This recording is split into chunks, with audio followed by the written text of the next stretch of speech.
Man, how do I? All right, we are live. Hi, everyone. Hello. Y'all are doing good today. I am Megan Comer with Leslie's team, and this is Danielle Angel. And we get to talk to you guys today about implementation in your firm. So, what we found with the accounting industry and implementing in their firm, it doesn't happen, right? So, bottom line. So you go to conferences, you get all these ideas about, maybe new technology, new service lines you want to offer, but then that's it. That's as far as it goes. Stays in your notebook. Yeah, it stays in your notebook, or it stays in maybe your head if you didn't even write it in a notebook. So that's what used to happen whenever Leslie would go to conferences. She would have all of these ideas, right? They were good ideas too, but they would fall flat, right? Because that was not her zone of genius. She was not the one who should be implementing all of these things, where really many business owners, you should not be the one implementing, because if you think about all the hats you're wearing in your firm, which we won't go down the rabbit hole of all the hats that you wear, because I know that's a long one, but implementation should not be one of those. Because if you're wearing all those hats, that's what's going to be put on the back burner, right? Because how can you possibly find the time to work on that? And that goes back to perfectionism, of thinking you have to be the one to touch and do everything in your firm. Daniel, you've actually been talking to some of our coaching clients about perfectionism and how it's affecting them. So if you want to talk about that a little bit. Yeah, I actually talked about this on our leadership call yesterday, and I had some of them share how they caught themselves trying to hoard things, so to say, due to perfectionism and not wanting other people to do it because it's not typically the way they would have done it. And I was really proud because a lot of them caught themselves stopping it. Like, they were able to just let the team member own the outcome and then tell them, okay, next year let's do it like this instead of the way we did it this year. And I think that's really important because, one, it's going to allow your team to own things, so they're going to feel more confident whenever you are delegating stuff. Instead of you saying no, I don't want it done that way, I want it done this way. That takes away their ownership of it, so to say. So they're not going to want to make any decisions without talking to you about it first. And I think that's really important if you're trying to grow your team, not as in number wise, but as in the person. You're trying to grow the person to make decisions without you and to be able to do things in your firm if you're on vacation, make decisions if you're at a conference, like Lynn and Leslie this week are at an event. And if they wouldn't have done stuff, if they would have every little decision that we made when they were gone, if they would have been well, that's not how I would have done it, I would have done it this way or whatever, it would have stripped the confidence from us into making decisions, and we wouldn't be doing stuff like this, right? So I think catching yourself when you're trying to, or when you're in that perfectionism mindset of that's not the right way, as long as you're getting the same outcome, then let them do it. I mean, just because it's not the way you do it doesn't mean it's the wrong way. They might have better ideas than owners, and we've learned that in our firm. I definitely think it's important to run things by the owners, not just changing, especially, things that are going to cause chaos later on down the road. But I think it matters what it is, right? So if it's little mundane things, own it, right? Yeah. You should empower your teams to make that decision and run with it.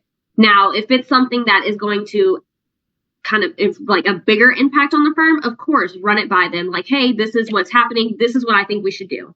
So it's all about bringing that decision, right? So as a team member, you have your decision of what you think should be done, but still maybe take it to them depending on what it is. If it's, like Danielle said, if it's small stuff, probably not.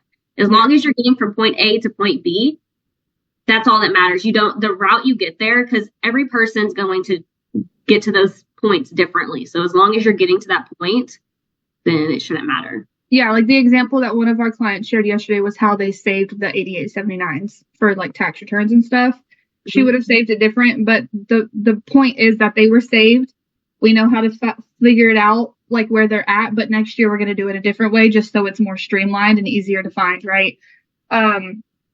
something like that, I don't think should have to be ran by the owner, as long as you're, like you said, everybody's working towards the same common denominator.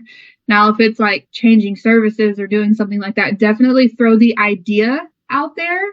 And they'll tell you, hey, I think that's a really good idea, or I don't know if that's going to work, and here's why. I think as an owner, it's really important to tell the team member why it's not a good idea, instead of just saying like, no, that's not going to work. Because then it'll help them understand where you're coming from with that decision. I know that's how Lynn and Leslie are with us. They're welcoming every feedback that we have and stuff like that. And they give us like context around it. So I think that's really important. And like owning that perfectionism of like, you have to like cut that part off. I know it's really hard coming from a perfectionist. I know, a recovering perfectionist. Yeah, I'm not as bad as I used to be. I'm really not. I really go with the flow a lot now compared to, well, just say 2 years ago. But it's really hard to like let things go and let other people make decisions in a different way that you typically would make it. But it is also rewarding to do, because then not everything is relying upon you, and you can delegate things, like you said, to your team members to implement for you. Like when Lynn and Leslie come back, there will be things that they delegate to me and Megan to implement for them, because I mean, like Megan said, you wear all the hats in your business. There's no possible way for you to do everything. Mm-hmm. So I think that's really important to identify. I think identifying it is the first part, and understanding like it's okay not to be perfect. I'm trying to teach my kid this right now. He like messed up on his painting, and he was like, I messed up, and it was a whole fit. And I was like, it doesn't have to be perfect. Just do it to what you like. And I mean, whatever, it doesn't have to be perfect. I know it's harder said than done, but it is rewarding. And like she was saying, as far as like giving your team that feedback, this isn't the route that I wanted this live to go, but you know what? This is perfect, because it leads into what we're talking about in July, which is a lot around staffing. So that goes back to developing your team, right? If you are constantly just saying like, no, that's not how it needs to be done. No, you did this wrong. No, you should have did it this way. That's just giving them the negatives, right? So that's not developing them. It's almost like it's pushing them down, right? Yeah. So you're not giving them that not positive feedback, but the, what's the word I'm looking for? Constructive criticism. There you go. Constructive criticism of how it could be better. And you giving them that constructive criticism it's shaping their mind. It's developing them to where they're going to start thinking about things the same way as you, right? Because they're going to start seeing like, oh, okay, well, this is kind of the thought process that went through their mind whenever they made this decision. Yeah. Versus just giving that negative feedback. Because I know we've talked about this on our leadership call plenty of times, where it's so easy to just go to the negatives, right? Mm-hmm. Thinking the negative feelings of like stress and fear and all of that is so much easier than stopping and looking at the positives whenever things happen. Yeah.